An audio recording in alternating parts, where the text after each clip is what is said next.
Hello everyone, welcome again to my channel my random topics. आज मैं आपके साथ शेयर करने वाली हूँ कुछ टिप्स जिनकी हेल्प से आप अपने घर के बहुत ज़्यादा काम को बहुत कम टाइम में कर सकते हैं। जैसे घर के बहुत छोटे छोटे से काम ऐसे हो जाते हैं जो रह जाते हैं। लाइक जैसे किचन का काम करना हो गया, या फिर हमारे घर की साफ़ सफाई होगी, कुछ इंटरनल साफ़ सफाई होगी, अलमारी साफ़ करना, शू रैक साफ़ करना। तो मैं आज आपके साथ कुछ इस तरीके के टिप्स शेयर करूँगी जिनको फॉलो करके आपका काम भी बहुत जल्दी हो जाएगा और आप थकेंगे भी नहीं और खुद के लिए भी टाइम ज़रूर से निकाल पाएंगे। तो आज की वीडियो हमारी इसी टॉपिक पर होने वाली है। होप आपको पसंद भी बहुत आएगी, इसलिए पूरी देखिए क्योंकि काफ़ी यूज़फुल टिप्स आपको वीडियो में देखने को मिलेंगे। अगर आप मेरे चैनल पर फर्स्ट टाइम आए हैं, चैनल को ज़रूर सब्सक्राइब कर लीजिएगा और बेल आइकन ज़रूर दबा लीजिएगा, जिससे आने वाली यूज़फुल वीडियोज़ की नोटिफिकेशंस आपको मिलती रहें। तो मैं जब भी किचन में काम करती हूँ, हमेशा 2-3 काम एक साथ कर रही होती हूँ। इससे क्या होता है कि मेरा टाइम भी कम लगता है और मेरा काम भी ज़्यादा हो जाता है। जैसे एक तरफ चावल बन रहे हैं, एक तरफ सब्ज़ी बन रही है और एक तरफ मेरा दूध भी गर्म हो गया। जब तक मेरा ये काम हुआ, मैं वहाँ से फ्री हुई, मैंने सोचा चलो बेडशीट्स आज हम चेंज कर लेते हैं। बेडशीट्स मैं जल्दी-जल्दी चेंज करती रहती हूँ। ये मैं आपके साथ शॉर्ट्स में भी शेयर कर चुकी हूँ कि इसका रीज़न क्या है। इसका रीज़न यही रहता है कि लाइट कलर की बेडशीट्स मुझे गर्मी में बहुत ज़्यादा पसंद आती हैं और मैं मोस्टली परचेज़ भी लाइट शेड्स ही करती हूँ। तो अगर आप इनको थोड़े लंबे टाइम तक बिछा कर रखोगे अपने बेड पे, दीवान पे, कहीं पर भी, तो वो गंदी बहुत ज़्यादा हो जाएगी और जब आप उसको वॉश करेंगे तो आपको उसमें हार्ड डिटर्जेंट डालना पड़ेगा या फिर आपको उस पे ब्रश लगाना पड़ेगा। तो उससे आपकी बेडशीट भी बहुत जल्दी ख़राब हो जाएगी। तो इससे अच्छा तरीका है कि आप जल्दी-जल्दी बेडशीट चेंज करिए और जिससे आपकी बेडशीट भी गंदी नहीं होगी। तो मैं कपल ऑफ़ डेज़, मतलब 2 दिन के अंदर ही अपनी बेडशीट चेंज कर देती हूँ और उसको वॉश करने के बाद धूप में बिल्कुल भी नहीं सुखाती, छाँव में ही, मतलब शाम को ही मैं इसको वॉश करती हूँ और सुबह तक बेडशीट, गर्मियाँ बहुत ज़्यादा हैं तो बहुत ईज़िली सूख जाती है, जिससे मेरी बेडशीट्स का कलर भी बिल्कुल फेड नहीं होता। तो ये एक बेस्ट तरीका है अपने घर को खूबसूरत रखने का और आपके घर को सुंदर रखने का। और एक जैसे अभी मानसून चला हुआ है, बारिश बहुत ज़्यादा है, तो इसमें क्या होता है, घर में ना एक स्मेल हो जाती है अजीब सी, जो ये बेडशीट्स में से या फिर वैसे भी रहती ही है। तो अगर आप time to time bedsheet change करते रहेंगे, इससे वो स्मेल भी घर पर नहीं होगी। इसके लिए आप यूज़ कर सकते हैं, कोई पुराना परफ्यूम आपके पास हो, वो आप कर्टेन्स पे, अपने गद्दों पर यूज़ करिए, या फिर कोई आप रूम स्प्रे ले सकते हैं, वो आप यूज़ कर सकते हैं। सेम प्रोसेस मैं फ़ॉलो करती हूँ अपने बेडरूम में, जिसको भी मैं 2 दिन के अंदर ही अपनी बेडशीट चेंज करती रहती हूँ, क्योंकि स्पेस कम है और बेडरूम ही है हमारे पास ऐसी जगह जहाँ पर हम बहुत ज़्यादा टाइम स्पेंड करते हैं। छोटा बच्चा भी घर पर है, जिससे बेडशीट्स गंदे होने के चांसेस ज़्यादा रहते हैं। तो कलर्स बेडशीट के आपके जो रहेंगे, वो आप इस तरीके से चूज़ करिएगा जो लाइट भी हों, लेकिन इस तरीके से भी हों कि अगर वो गंदे हो जाएँ तो वो दिखे ना बहुत ज़्यादा, क्योंकि बच्चे कुछ ना कुछ गिरा ही देते हैं। अपना वर्क करते हैं बैठ के, अगर वो स्कूल जाते हैं तो वो उसके भी कुछ पेंसिल वगैरह के कुछ भी दाग धब्बे लग जाते हैं, तो वो ज़्यादा दिखते नहीं हैं। इस तरीके के कलर्स आप चूज़ करिएगा अगर आपके घर पर बच्चे हैं तो। अब आते हैं हमारे इंटरनल घर की साफ़ सफाई। इंटरनल घर की साफ़ सफाई में हमारा आता है हमारी अलमारी साफ़ करना, हमारी किचन के जो रैक्स होते हैं वो आपको क्लीन करना। लेकिन शू रैक मोस्टली हम भूल जाते हैं। मेरा खुद का शू रैक मुझे नहीं याद है मैंने कब साफ़ किया था, तो इसको साफ़ करने के लिए मैं कुछ टिप्स आपके साथ शेयर करूँगी। होप आपको पसंद आएंगे और आप उनको फॉलो भी ज़रूर से करिएगा, क्योंकि बहुत यूज़फुल टिप्स हैं।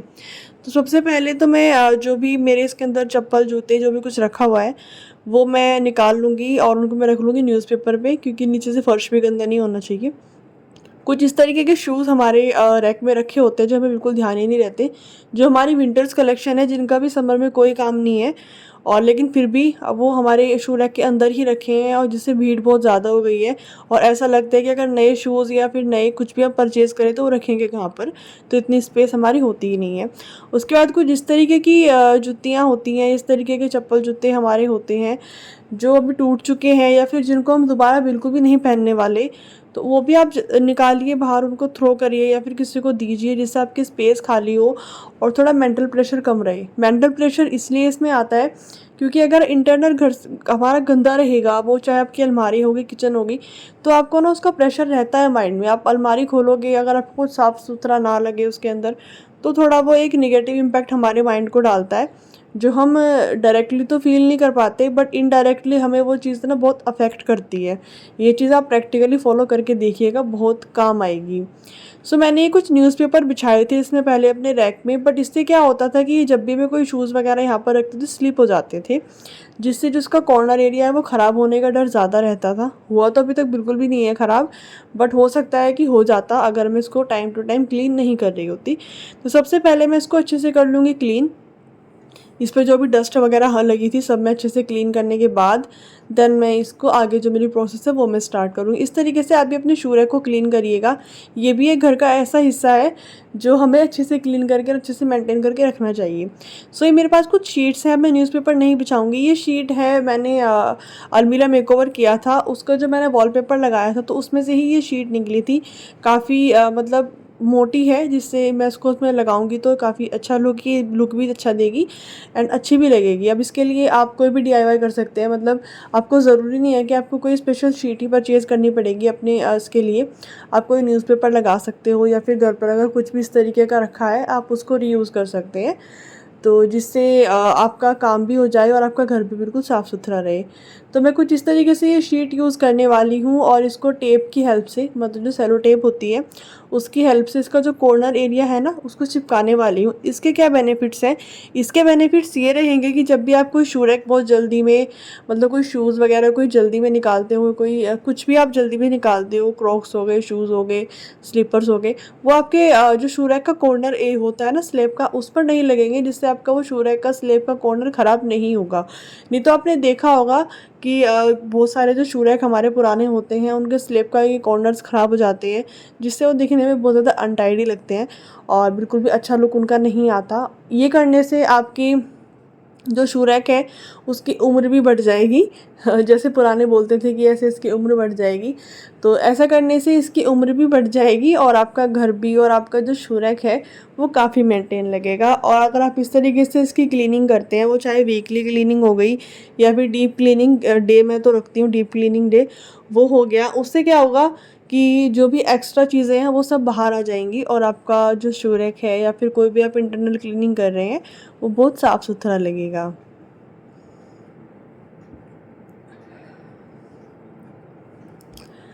तो मैंने तीनों जो शीट्स हैं वो लगा दी हैं बहुत अच्छे से। अब मैं इसके अंदर लगाने वाली हूँ कुछ शूज़। तो ये बॉक्सेस में शूज़ रखे हुए हैं। ये स्पेस बहुत ज़्यादा लेते हैं क्योंकि मेरा शू रैक इतना बड़ा तो नहीं है कि मैं बहुत अच्छे से इसमें शूज़ अरेंज कर सकूं। तो ये सिलिका की जो पाउडर पॉक आते हैं ना उसके जो पैकेट्स आते हैं, ये मेरे पास एक्स्ट्रा भी हैं, बट अभी तो मुझे डब्बे में से ही निकला है। बट एक्स्ट्रा भी अपने पास आप रखिए, ऑनलाइन भी मिल जाते हैं और ऑफलाइन भी पूरे मिल जाएंगे इनके। 12 का सेट या 24 का सेट जो भी है वो आप अपनी किचन में या फिर अपने इसे शू रैक के अंदर रख सकते हैं। इससे क्या होगा कि आपके शूज़ बहुत जल्दी ख़राब नहीं होंगे और स्मेल नहीं होगी आपकी शू रैक के अंदर। ये जो इसके अंदर से ये बैग्स निकलते हैं या फिर इस तरीके के बैग्स घर पर और भी अलग से रखे होते हैं, तो आप उनका यूज़ करिएगा अपने शूज़ रखने में। इससे क्या होगा आपके शूज़ ख़राब नहीं होंगे। ये मेरी एक वैली है, वैली को आप फोल्ड करके रख सकते हैं। इस तरीके के बैग्स, लॉन्ड्री बैग्स हमारे घर पर होते हैं और लॉन्ड्री बैग्स भी नहीं होते, कुछ इस तरीके के थैले बैग्स वगैरह हमारे घर पर रखे ही होते हैं। इनको आप यूज़ कर सकते हैं इस तरीके से अपने शूज़ वगैरह रखने के लिए। मेरी वैलीज़ हैं, इनको मैं इसमें फोल्ड करके रख रही हूँ। तो इस तरीके से आप वो भी चीज़ यूज़ कर सकते हो। कोई पुराना कपड़ा आपके घर पे रखा हुआ है उसको आप कट कर लीजिए, या फिर कोई पॉलीथीन्स आपके घर पर रखी हैं, पॉलीथीन्स बहुत सारी इकट्ठी हो जाती हैं, बहुत सारे पॉली बैग्स इकट्ठे हो जाते हैं, उनको आप कट करके रख लीजिए। देन वो भी आप कर सकते हो। तो ये मेरी वैली है जो कि एम्ब्रॉयडर्ड है, इनको मैं बाहर नहीं रख सकती, उनकी एम्ब्रॉयडरी ख़राब हो जाएगी, तो इनको तो मुझे बॉक्स के अंदर ही रखना पड़ेगा। बट जो इसके बॉक्स का ऊपर जो स्पेस बची है हम उसको भी अच्छे से यूज़ करेंगे, ऐसा नहीं है कि उसको ऐसे फ्री छोड़ देंगे। तो मेरी जो ये चप्पल है मैं इनको यहाँ पर रख रही हूँ। कुछ जो एक्स्ट्रा है जिनको आप पहनते ही नहीं हो और जो कभी पहनोगे भी नहीं, ऐसी बहुत सारी चीज़ें होती हैं, उनको बिल्कुल टाइम मत लगाइएगा और उनको चीज़ों को जल्दी से आप थ्रो करिएगा या फिर किसी को दे दीजिएगा, ऐसे कुछ, लेकिन निकाल दीजिएगा अपनी कलेक्शन में से। उसके बाद ये शूज़ आते हैं जो मैं इवनिंग में, जैसे अगर बाहर जा रही हूँ पार्क में या फिर कहीं पर भी घूमने, तो मुझे ये शूज़ पहनने होते हैं। वो आप इसमें रखिए, बट अल्टरनेटिव तरीके से रखिए। इससे क्या होगा, अगर आप जिगजैग और अल्टरनेटिव रखेंगे इससे ज़्यादा स्पेस आपकी बनेगी और शूज़ वगैरह ज़्यादा आ जाएंगे एज़ कम्पेयर टू अगर आप उनको सीधे ही रखते हैं। तो ये मेरी स्लीपर्स हैं जिनको आप मतलब कहीं पर ऐसे जाना हो, जो बहुत बड़ा फंक्शन तो नहीं है बट छोटा मोटा ऐसा कोई फंक्शन मुझे अटेंड करना, उसमें मुझे पहननी होती है, तो उसमें आप यूज़ कर सकते हो इस तरीके के पॉली बैग्स जो हमारे घर पर होते हैं, ये पॉलीथीन्स वगैरह।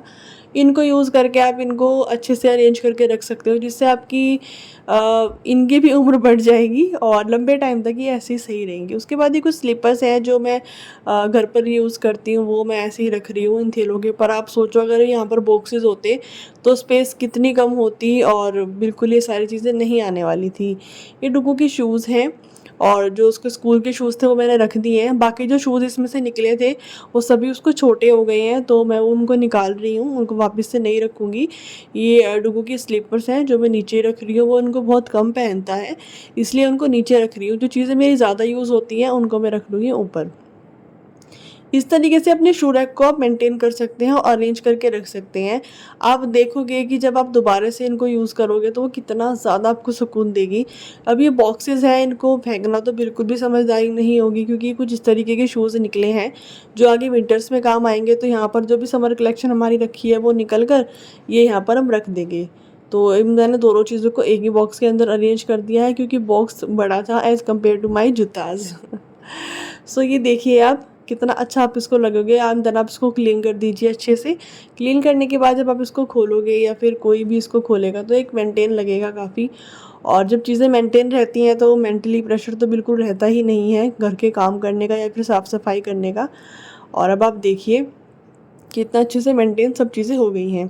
अब सब कुछ काम ख़त्म करने के बाद एक चीज़ आप नोटिस कर रहे होंगे आजकल मॉनसून में कि हेयर फॉल बहुत ज़्यादा हो रहा है। तो सब कुछ काम करने के बाद हेयर्स में ना बहुत ज़्यादा स्वेटिंग मतलब पसीना बहुत ज़्यादा आ जाता है, जिसकी वजह से बाल बहुत ज़्यादा टूटते हैं।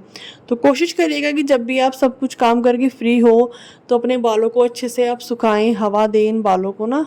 आप देखना हाथ घुमाओगे जब आप बालों में तो बालों के अंदर से कितनी ज़्यादा गर्मी निकलती है। तो इस तरीके से आप अपने बालों को सुखाइए। इससे क्या होगा, आपके हेयर फॉल बहुत कम होगा। होता तो है हेयर फॉल अगर एक बार स्टार्ट हो जाता है, बट वो काफ़ी कम होगा जितना आजकल बहुत ज़्यादा हो रहा है। सो इस तरीके से अपने बालों को भी सारा काम करने के बाद आप ज़रूर से टाइम दीजिएगा और ख़ुद को भी टाइम दीजिएगा। सो ये कुछ छोटे छोटे से टिप्स थे जो मैंने आप सबके साथ शेयर किए हैं। होप आप सबको पसंद भी आए होंगे। अगर पसंद आए हैं तो वीडियो को लाइक ज़रूर कर दीजिएगा और ज़्यादा से ज़्यादा शेयर करिएगा, ताकि मेरे एक्सपीरियंसेस और जो टिप्स मैं आपके सबके साथ शेयर करती हूँ ये और लोगों तक भी पहुँच सकें। एंड इस तरीके की टिप्स मैं आपके साथ शेयर करती रहूँगी और वीडियोज़ में भी। देन कुछ छोटी छोटी सी बातें ऐसी होती हैं जो हमें बहुत पहले से पता होती हैं, और लेकिन दोबारा जब हम उन्हें कहीं से सुने तो वो चीज़ हमारे माइंड से निकल चुकी होती है। दोबारा सुनने के बाद ऐसा लगता है कि हाँ, इसका तो हमें पता था, ये हमने अभी तक फॉलो करी क्यों नहीं है। तो ऐसी बहुत सारी चीज़ें होती हैं, तो इसलिए सभी चीज़ों को कोशिश करिएगा एक दिन में ना आप क्लीन करें जो भी आपके घर पे है।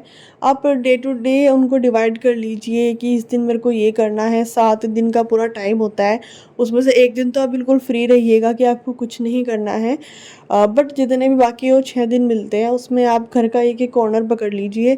आप एक दिन बाथरूम क्लीन कर रहे हैं, एक दिन आप बेडरूम क्लीन कर रहे हैं, एक दिन आप किचन क्लीन कर रहे हैं, एक दिन आप अपना ओपन एरिया क्लीन कर रहे हैं जो हमारी छत होती है। और इस तरीके से आपके प्लांट्स वगैरह हैं तो कुछ राय आप उनको भी दीजिए।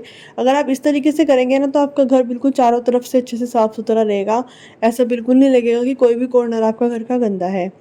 तो ये कुछ टिप्स हैं जिनको मैं अपनी डेली लाइफ में ज़रूर से फॉलो करती हूँ और आप सबके साथ भी मैंने शेयर किया है।